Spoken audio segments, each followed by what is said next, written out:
মাছের ডিমের বড়া কার না খেতে ভালো লাগে, তারপরে যদি এরকম গরম গরম মাছের ডিমের বড়া হয়, লোভ সামলানো বড় দায়। আমার বাসায় এই মাছের ডিমগুলো যদি বড়া বানানো শুরু করি তাহলে তো শেষ হয়ে যায় চুলার পাশ থেকেই। আসসালামু আলাইকুম, welcome to my new video, make sure to subscribe. প্রথমেই মাছের ডিমগুলোকে আমি ধুয়ে নিয়েছি। ধোয়া হয়ে গেলে কিছুটা পানি অবস্থায় এগুলোর এবারে শিরাগুলো ছাড়িয়ে নিয়ে জাস্ট হাত দিয়ে একটু কচলিয়ে নেব, যাতে ডিমগুলো শিরা থেকে ভালো মতো আলাদা হয়ে যায়। প্রথমে কিন্তু অবশ্যই ভালো মতো পরিষ্কার করে নিতে হবে। দেখতেই পাচ্ছেন আমি যেরকম সময় নিয়ে করে নিচ্ছি। এটা আমার হেল্পিং হ্যান্ড আমাকে করে দিচ্ছে, সে খুব সুন্দর এই কাজটি করতে পারে। এবারে ডিমের সাথে আমি অনেকটা পরিমাণে পেঁয়াজ আর কাঁচামরিচ দিয়ে দিলাম, আর দিলাম আদা রসুন বাটা, একটু জিরা গুঁড়া আর স্বাদ মতো লবণ, গরম মশলার গুঁড়া আর একটু হলুদ। এগুলো যাতে বাইন্ডিংয়ে থাকে তাই দিলাম একটু বেসন, আর একটু ফ্লেভারের জন্য দিলাম 2 কোয়া লেবুর রস। এটা ভালো মতো চিপে ডিমের সাথে মেখে নেব। আমি আর হাত দিচ্ছি না, এটা আমি চামচ দিয়ে খুব ভালো মতো মেখে নিচ্ছি এবং আমি চামচের সাহায্যেই ডুবো তেলে এটাকে ভেজে নিব।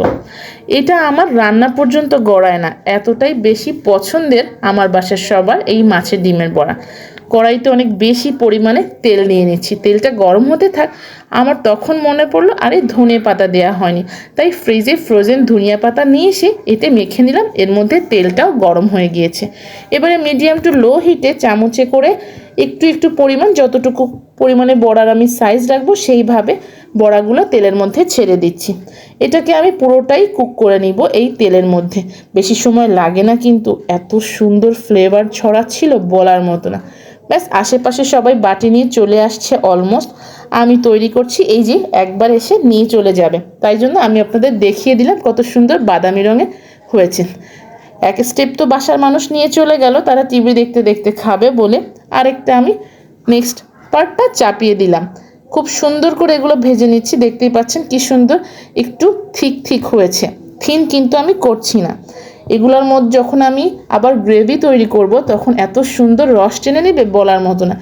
এক বাটি ছিল দেখেছেন, আর মাত্র কয়টা আছে, আর বাকিগুলো আমি সরিয়ে রেখেছি, না হলে উপায় নেই।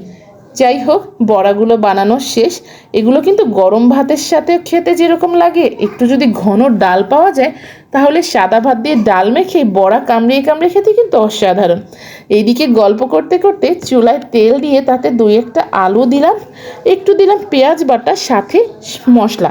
যেহেতু মশলা কিছুটা ডিমের বড়াতে দেওয়াই আছে, তাই অল্প অল্প সব মশলা এখানেও একটু দিয়ে নিলাম।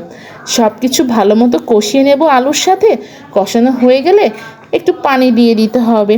পানি দিয়ে আলুটা যখন সিদ্ধ হয়ে যাবে তখন এটার মধ্যে দিয়ে দেব সেই মজাদার উপকরণটি। এটা শুধু খেতেও যেরকম মজাদার, এরকম ডিমের ঝোল খেতেও মজাদার। আসলে মাছের ডিম যেভাবেই রান্না করা হোক না কেন, খেতে কিন্তু অসাধারণ লাগে। এর জিনিসটাই এরকম, সবাই পছন্দ করবে। অলমোস্ট সিদ্ধ হয়ে এসেছে, দিয়ে দিলাম কয়েকটা কাঁচামরিচ চেরা, একটা সুন্দর ফ্লেভার অ্যাড হবে। আর তার সাথে দিয়ে দিলাম সেই ডিমের বড়াগুলো যেগুলো ভেজে রেখেছিলাম। অবশ্যই একটু বেশি পরিমাণে পানি দেওয়ার চেষ্টা করবেন, আর পানিটা একটু ফুটিয়ে দিতে চেষ্টা করবেন, তাহলে অনেক সুন্দর ফ্লেভারটা ঠিকঠাক থাকে, ইমব্যালেন্স হয় না। আর যেহেতু বেশি পানি দিতে বলেছি তার কারণ হচ্ছে ডিমগুলো পানি সব সোক করে নেবে। যেই পরিমাণে ঝোল প্রয়োজন সেরকম রাখবেন। আমি তো মাখা মাখা করেছি। ব্যাস, তৈরি হয়ে এসেছে। আমি এখন ধনিয়া পাতা ছিটিয়ে দিলাম, ঢাকনা দিয়ে ঢেকে চুলার উপর রেখে দিলাম 2 মিনিটের মতো। ব্যাস, তৈরি হয়ে গেল মজাদার মাছের ডিমের বড়া। যারা কখনো এভাবে ট্রাই করেনি, ট্রাই করতে পারেন। আল্লাহ হাফেজ।